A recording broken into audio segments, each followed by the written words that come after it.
The air in that room was thick enough to choke on, not just with stale coffee and the scent of old paper, but with decades of unspoken anger and resentment. That day, in Mr. Henderson's stuffy law office, I was Briar. Not my daughter, or even just Briar like you'd say a name. It was a label, heavy with disappointment, that had been pinned on me for years. My father was across the table, his face a mask of cold stone, flanked by my stepmother and half-sister, who wore matching expressions of smug expectation. We were there for the reading of my grandfather's will. My grandfather, the man who had raised me more than my own father ever did, the man who saw me, really saw me, even when my dad couldn't or wouldn't. My father and I hadn't spoken in years, not properly anyway, not since the day I told him I was joining the military. He'd exploded. Said it wasn't a life for a woman, especially not his daughter. Said I was throwing my life away, disrespecting everything he'd worked for. He saw it as a rebellion, a personal insult, instead of me finding my path, finding purpose. We'd argued, words were said that couldn't be unsaid, and eventually, silence became the loudest thing between us. Holidays passed without calls, birthdays without cards. It was like I'd vanished from his life, or maybe, like he'd vanished from mine. It hurt, God, it hurt more than any physical pain I'd ever experienced. And believe me, I've experienced a few bumps and bruises in my line of work. To have your own father look at you like you're a stranger, or worse, an enemy, because you chose a life of service, a life he didn't approve of, it leaves a mark, a deep, ugly scar that never quite heals. My grandfather, though he understood, he'd served in Korea. He knew about duty, about sacrifice, about finding something bigger than yourself. He was proud of me. He'd write me letters, long rambling things filled with stories about his own time in uniform, asking about my training, my deployments, my life. He was my anchor, the one constant in a sea of familial disapproval. Knowing he was in my corner, that he respected my choices, meant the world. It made the estrangement from my father bearable. Almost. So, when the call came that he'd passed, it felt like the bottom dropped out of my world. And then came the lawyer's letter, summoning us all for the will reading. I hesitated. Part of me didn't want to face my father, to face the judgment in his eyes again. But my grandfather deserved for me to be there. He deserved for me to hear his final wishes, to honor his memory. So I went. I put on my best dress blues, not because I wanted to flaunt my career in my father's face, but because it felt right. It felt like me. It felt like the person my grandfather was proud of. Walking into that office, seeing my father recoil slightly as I entered, the immediate tension that filled the room. It confirmed everything I'd feared. This wasn't a family gathering to mourn a beloved patriarch. This was a performance, a final act in a long-running drama.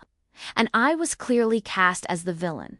Mr. Henderson, a kind-faced man who looked deeply uncomfortable, cleared his throat and began to read. He went through the usual formalities, the bequests, to charities, to distant cousins. My stepmother and half-sister leaned forward when their names were mentioned for smaller items, a piece of jewelry here, some furniture there. Then came my father's part. He inherited the house, the bulk of the estate, the family business. He sat back then, a small, triumphant smirk playing on his lips. I waited. There had to be something for me. Not because I felt entitled to my grandfather's money, that wasn't it at all, but because I knew how much he loved me, how much he valued our connection. I expected a personal item, maybe his old service medals, or his collection of maps he used to pore over with me. Something that showed he remembered me, that I was his granddaughter. Mr. Henderson continued, his voice droning on. He read about trusts, about investments, and then he paused. He looked over his glasses at my father, then at me. He cleared his throat again. And to my granddaughter, Briar, he began. My father shifted in his seat, his smirk gone, replaced by that familiar cold look. He leaned forward, his eyes fixed on the lawyer, then flicked to me with pure ice. Mr. Henderson looked down at the document again, then back up, his expression pained. He hesitated. And that's when my father cut in, his voice sharp and loud in the quiet room. He didn't even look at me when he said it. He said it to the lawyer, to the room, to the world. She doesn't deserve a cent. The words hung in the air, heavy and suffocating. They hit me like a physical blow, stealing the air from my lungs.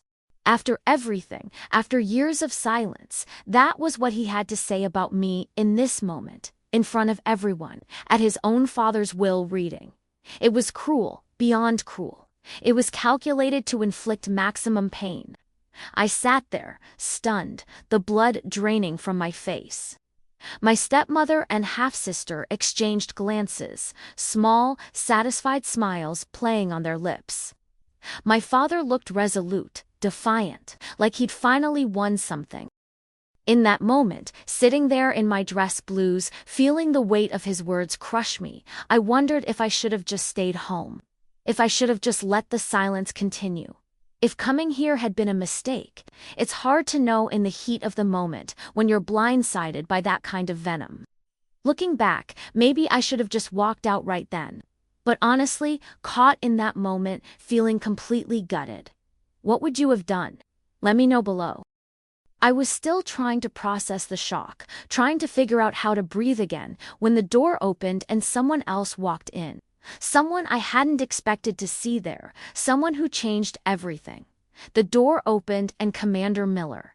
Just standing there in his service uniform, it was him. I blinked, trying to process what I was seeing. Commander Miller. Here, at my grandfather's will reading. Of all the people I could have expected to walk through that door, he was probably the absolute last. The shock of seeing him there momentarily eclipsed the gut punch of my father's words.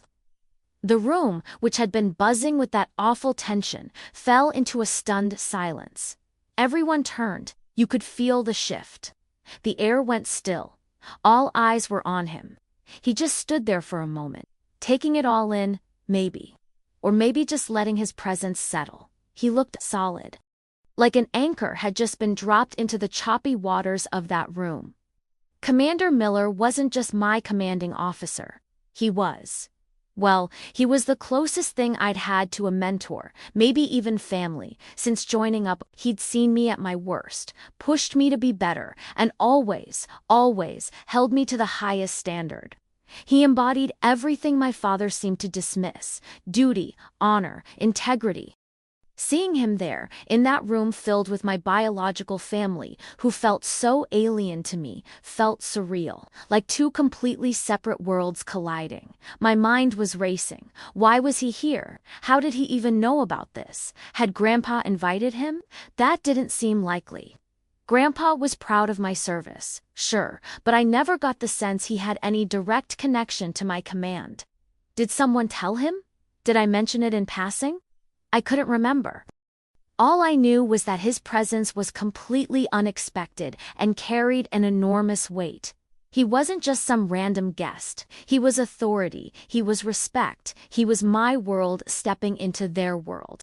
The silence stretched thick and heavy. My father was staring at Commander Miller, his face a mask of surprise that quickly morphed into something unreadable. My stepmother looked flustered, adjusting her scarf. My half-sister just looked confused. The lawyer, Mr. Henderson, looked equally taken aback. Nobody said a word. It was like the air itself was holding its breath, waiting for someone to explain why a high-ranking military officer was standing in the doorway of a lawyer's conference room at a private will reading, and I was just sitting there, still feeling the sting of my father's "she doesn't deserve a cent," trying to reconcile that with the sudden, inexplicable appearance of Commander Miller. It was too much.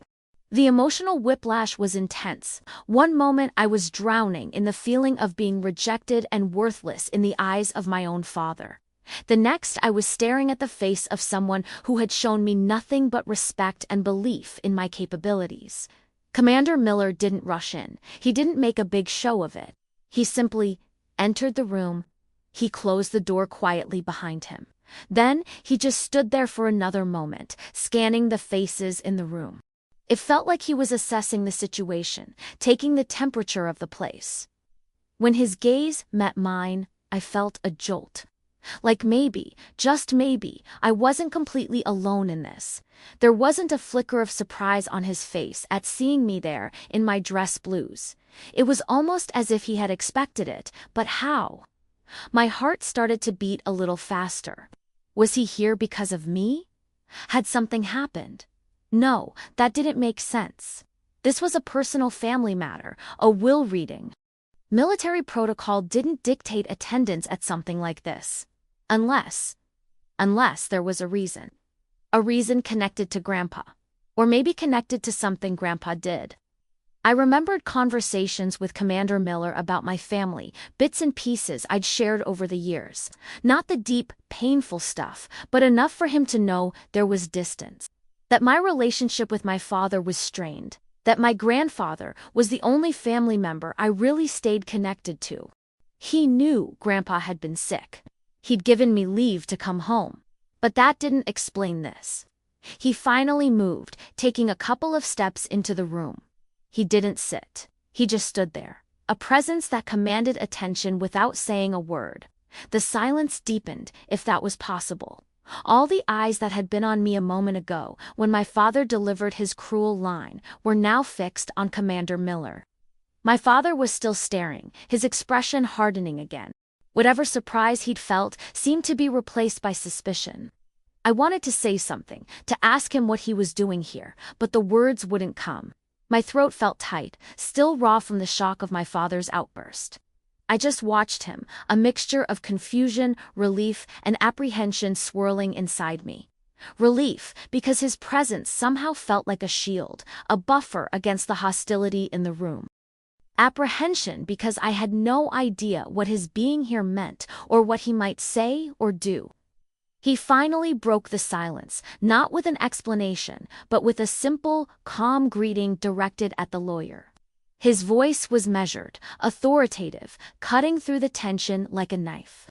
It was the voice of someone used to being in charge, used to being listened to, and everyone in that room, whether they understood his rank or not, seemed to instinctively recognize that authority.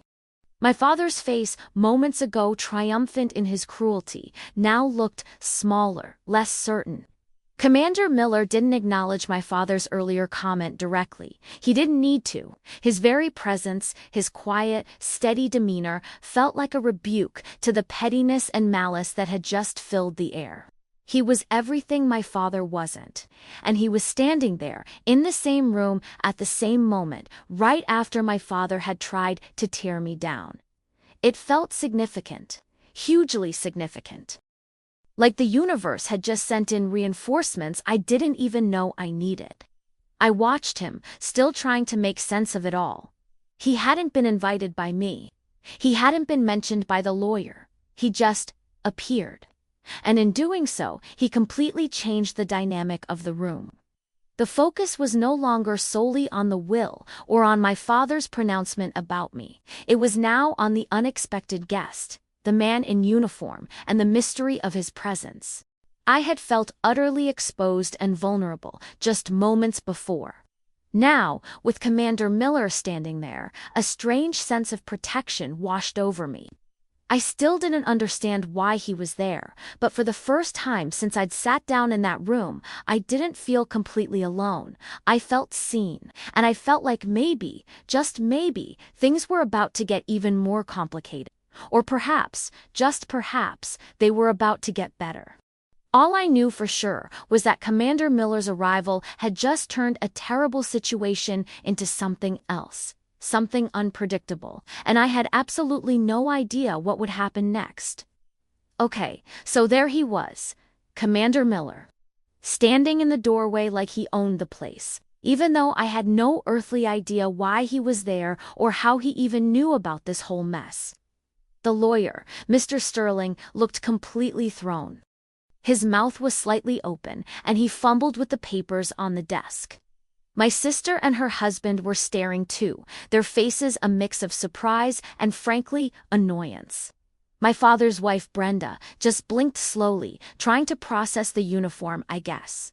There was this long, awkward silence. You could hear the clock ticking on the wall. It felt like an eternity.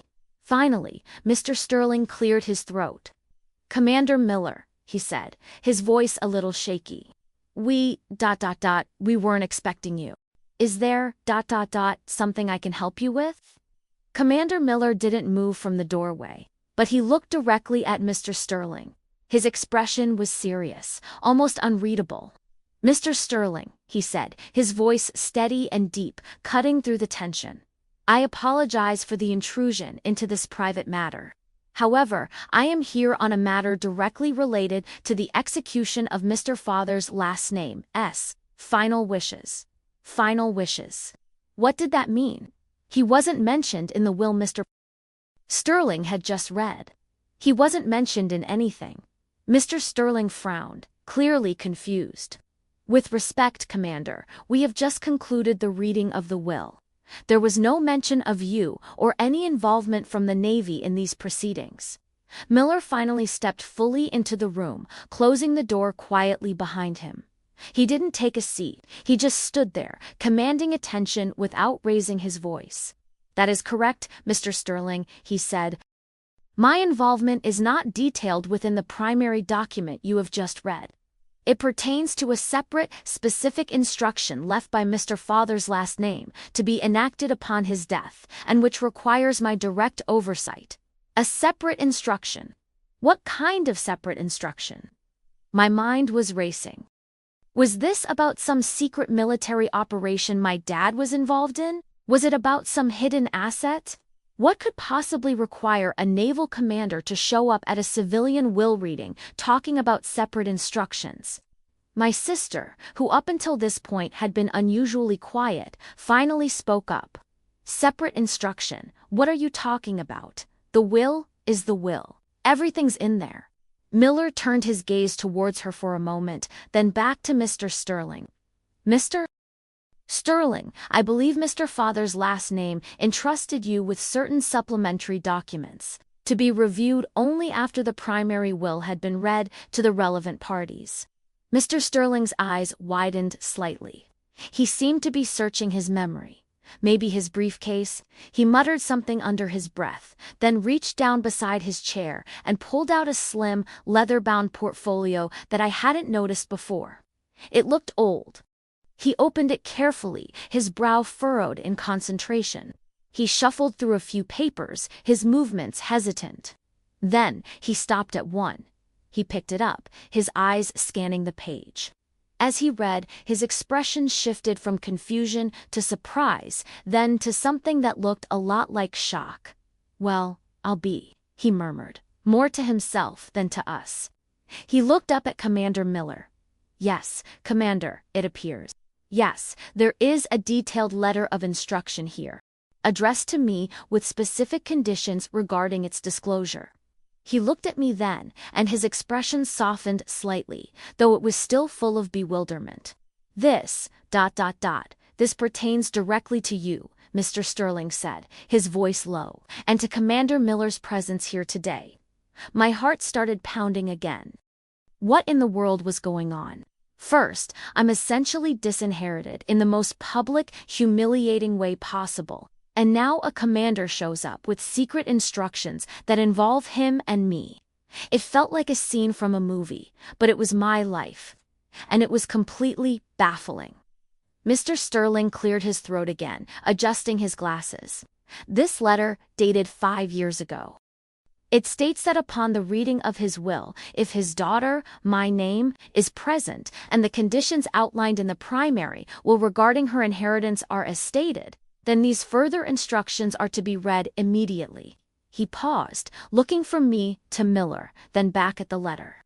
It appears Mr. Father's last name anticipated this specific scenario. Anticipated? My father anticipated leaving me virtually nothing and then having a military officer show up with secret instructions. This was getting crazier by the minute. What kind of game was he playing? Was this some elaborate test? Some final twisted lesson? Mr. Sterling began to read from the letter. His voice was more formal now, reading someone else's words. "To my attorney, Mr. Thomas Sterling. Should the primary will be executed as written, And my daughter, my name, is in attendance. You are hereby instructed to immediately present the following directive. My daughter's relationship with me has been ... complicated. The provisions in my will reflect certain disappointments and expectations I held. However, I also recognize her potential. A potential perhaps best understood through a different lens than that of my traditional estate. Therefore, I have made arrangements for an alternative path, one that is not tied to my material wealth, but to a legacy of a different kind. A legacy of a different kind. What did that even mean? My sister scoffed quietly from across the room.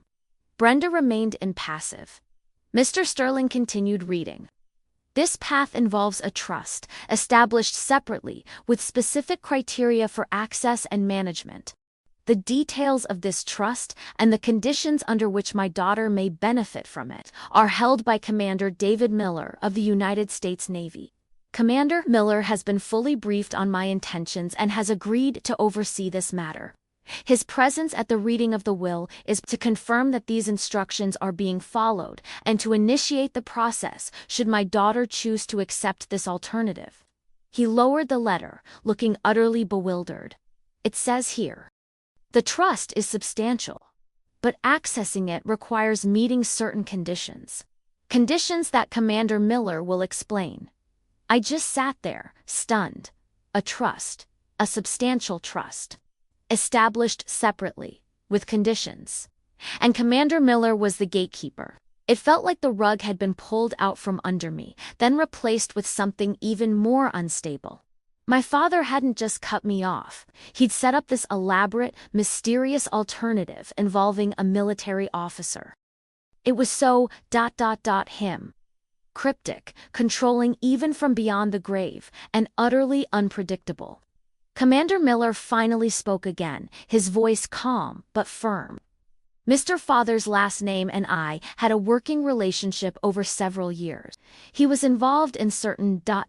projects that intersected with naval interests. Through that, he became aware of specific programs and opportunities. This trust is tied to one such program. It is designed not as a simple inheritance, but as an investment in potential, contingent upon commitment and successful completion of certain requirements. Requirements? What kind of requirements? Was I suddenly supposed to enlist? Go to some special school? What was this? The conditions, Miller continued, looking directly at me now, are rigorous. They require dedication, discipline, and a willingness to step outside of your current life and comfort zone. If you choose to pursue this, it will not be easy. It will demand a significant commitment of time and effort, potentially years. There is no guarantee of success, and failure means the trust remains inaccessible. He paused, letting his words sink in. The room was silent again, except for my own ragged breathing. My sister and her husband were exchanging wide-eyed glances. Brenda was just watching, a strange look on her face I couldn't decipher. Mr. Father's last name, Miller said. Believed this was the only way to provide for you in a manner that aligned with his. Unique perspective on personal growth and responsibility. He instructed me to present this option to you and you alone. The decision to accept or decline is entirely yours. Accept or decline, this wasn't just a financial offer. It was a life-altering proposition, tied to some mysterious military-adjacent program, overseen by this stoic commander. It was the complete opposite of the simple inheritance my siblings were receiving. It was a challenge, a test, wrapped in a potential fortune. My father, in his final act, had turned his legacy for me into a complicated, high-stakes obstacle course. I sat there, trying to process it all. The humiliation of the will, the shock of Miller's arrival, the revelation of this secret trust and its daunting conditions. My head was spinning. My father had clearly put immense thought into this, crafting this elaborate scenario. It felt like he was still pulling the strings, manipulating things from beyond the grave. And now I was faced with a choice: walk away with almost nothing, or step into this unknown, challenging world he had apparently designed specifically for me. It was overwhelming. Facing that decision in that moment, with everyone watching, felt impossible. What would you even begin to consider in a situation like that?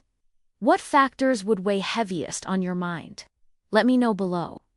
Miller waited patiently, his gaze steady.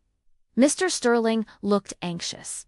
My family looked, well, they looked like they were waiting for me to make a fool of myself, or maybe hoping I'd just say no so they could wrap this up. But this wasn't about them anymore. This was about my father's final, bizarre move, and the path he had apparently tried to carve out for me outside of his traditional legacy. And I had absolutely no idea what to do next. I stood there, the silence stretching, everyone's eyes on me. My family tight-lipped and expectant. Mr. Sterling wringing his hands slightly, and Miller.com steady waiting. It felt like the world had narrowed down to this one room, this one moment, this one impossible choice. Walk away and confirm everything my father had just said about me, leaving with almost nothing but my pride, maybe, if I could even find that right now, or step into this. This bizarre, elaborate challenge he'd laid out. A challenge overseen by a man I'd never met before today, who looked like he belonged on a battlefield, not in a lawyer's office. My mind was a whirlwind of conflicting emotions. Humiliation, yes, absolutely. Anger at my father for this public dismantling of my worth. But also, a strange flicker of curiosity. Why this? Why go to such lengths for a trust fund with conditions managed by this man, completely separate from the main will? It didn't make sense, not if he truly believed I deserved nothing. It felt less like a final act of cruelty and more like a test. A really messed up, incredibly public test. Looking at my family, seeing the smugness starting to form on my brother's face, the barely concealed impatience on my stepmother's, something solidified inside me. Spite, maybe. Or maybe just a refusal to let them win, to let them see me defeated by my father's words. If he thought I couldn't handle whatever this was, maybe I had to prove him wrong. Not for the money, not really, but for myself. To show them. To show him. Somehow, wherever he was now. It wasn't a rational decision. It was pure instinct, a gut reaction fueled by years of feeling overlooked, misunderstood, and now publicly dismissed. I took a deep breath, the kind that feels like it doesn't quite fill your lungs. My voice felt shaky when I spoke, but I made sure it was loud enough for everyone to hear. I accept. The reaction was immediate and honestly, a little satisfying, even through the haze of everything else. My stepmother gasped, a sharp little sound. My brother sputtered, something unintelligible. My sister just stared, her mouth slightly open. Mr. Sterling visibly relaxed a fraction, though his brow was still furrowed with concern. Miller gave a slow, almost imperceptible nod, like he'd expected it. Mr. Sterling cleared his throat, shuffling the papers again. Very well. As per the terms of the trust, Commander Miller is designated as the primary administrator and will oversee the fulfillment of the conditions. The details of the trust and its requirements are outlined in this separate document, which will be provided to you, along with contact information for Commander Miller, of course. The initial dispersal, as mentioned, is contingent upon you formally acknowledging acceptance and receiving this briefing. Commander. He gestured awkwardly towards Miller. Miller stepped forward, his gaze now solely focused on me. He wasn't smiling, but there was something in his eyes that wasn't cold either. It was assessing. Thank you, Mr. Sterling, Miller said, his voice deep and steady. Ms. Carter, your father established this trust approximately 10 years ago. It was designed not as a simple inheritance, but as a final mission, if you will, for you. A final mission. What was he talking about? My father wasn't in the military. He was a businessman, a very successful, very private businessman. Miller continued, oblivious to my internal confusion. The conditions of the trust are specific and demanding. They require a significant commitment of your time and effort. They involve undertaking a task that your father deemed critical, something he was unable to complete himself due to circumstances, and something he believed you, uniquely, might be capable of completing. He believed I was capable of completing something critical he couldn't. The man who just said I didn't deserve a cent.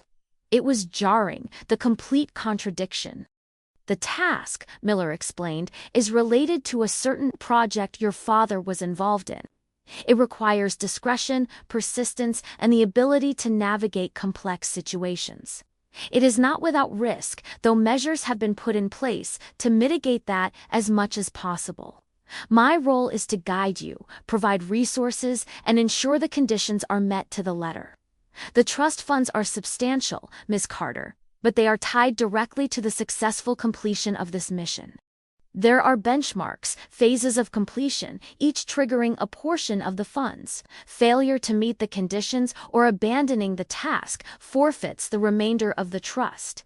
He paused, letting that sink in.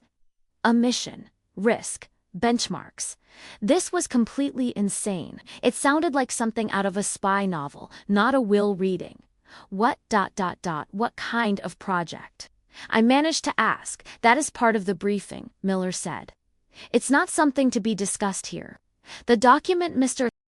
Sterling mentioned contains the initial details. We will need to leave shortly so I can provide you with a more thorough explanation and outline the first steps. Leave shortly. With him. My family was still sitting there, stunned into silence, but I could feel their eyes burning into me. The thought of just getting up and walking out with this military-looking stranger, leaving them behind in this room filled with the wreckage of my father's last statement, was both terrifying and strangely appealing. The trust also stipulates, Mr. Sterling chimed in, looking nervous again, that upon acceptance and the initial briefing, a sum of $50,000 will be immediately transferred to an account designated by Ms.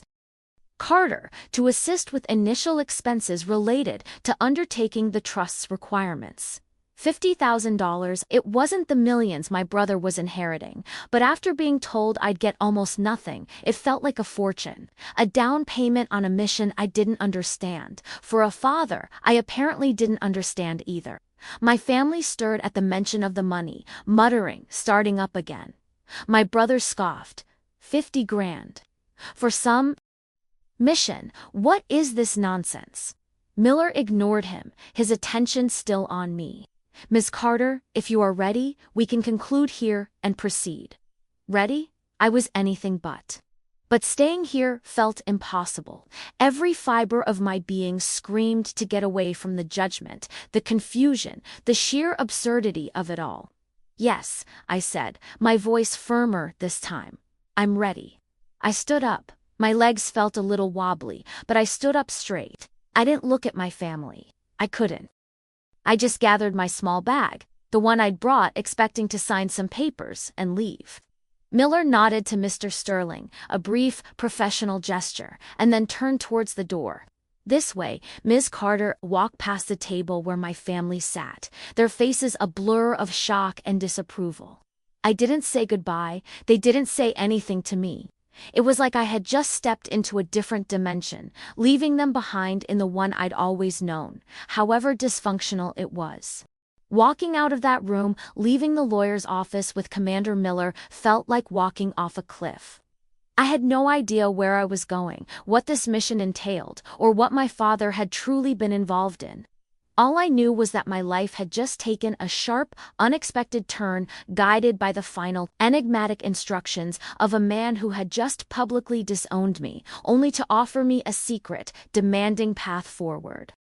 The uncertainty was a heavy cloak, but beneath it, a tiny spark of something else was starting to glow. Maybe defiance, maybe determination. I had no idea what was coming, but I had a feeling it was going to be unlike anything I could have ever imagined.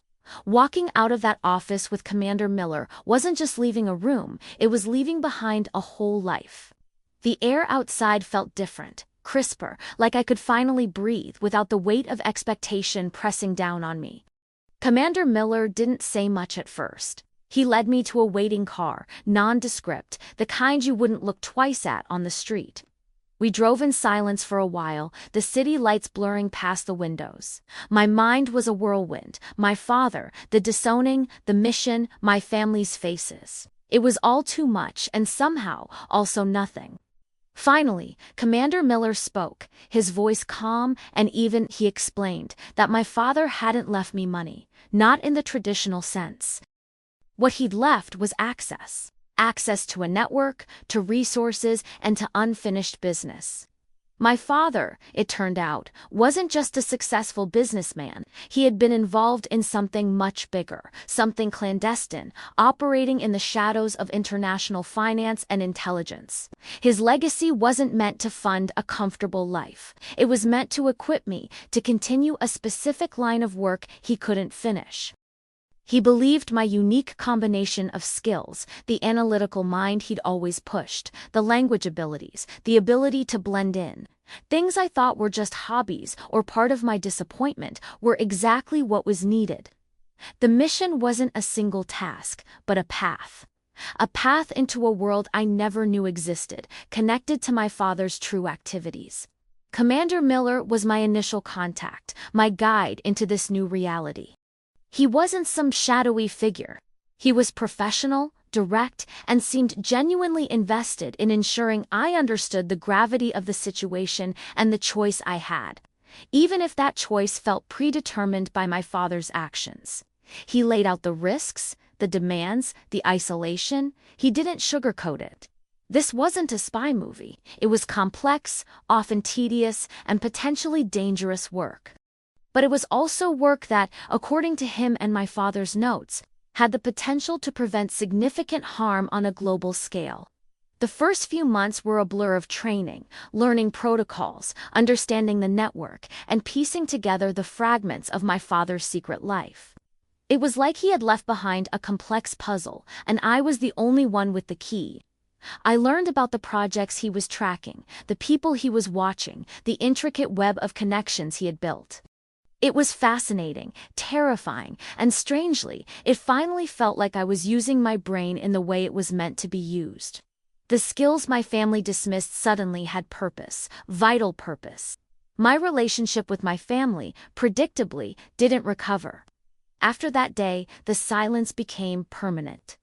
They saw my choice to leave with Commander Miller as the ultimate betrayal, proof that I was truly lost, beyond saving. There were no calls, no emails, no attempts at reconciliation. And honestly, I didn't reach out either. The pain of that final rejection in the lawyer's office was deep, but it was also clarifying. They had their idea of who I should be, and I simply wasn't that person. This new path, unexpected and forced upon me as it initially felt, was undeniably mine. For the first time, I wasn't trying to fit into a mold. I was forging my own way. The main conflict, the one that had simmered beneath the surface my whole life, the conflict between who my family wanted me to be and the person I actually was resolved not through understanding or compromise, but through separation. It was a painful resolution, a tearing away. But it allowed me to finally breathe and pursue a life that, while challenging and unconventional, felt authentic.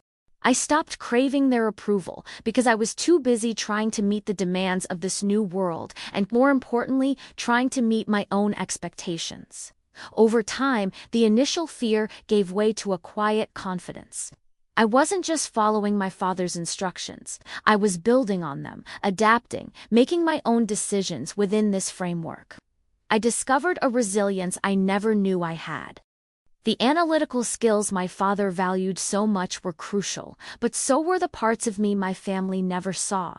The intuition, the adaptability, the sheer stubbornness. I learned that my father's legacy wasn't just the unfinished work. It was the belief he had in me, a belief he expressed in the most complicated, convoluted way imaginable, but a belief nonetheless.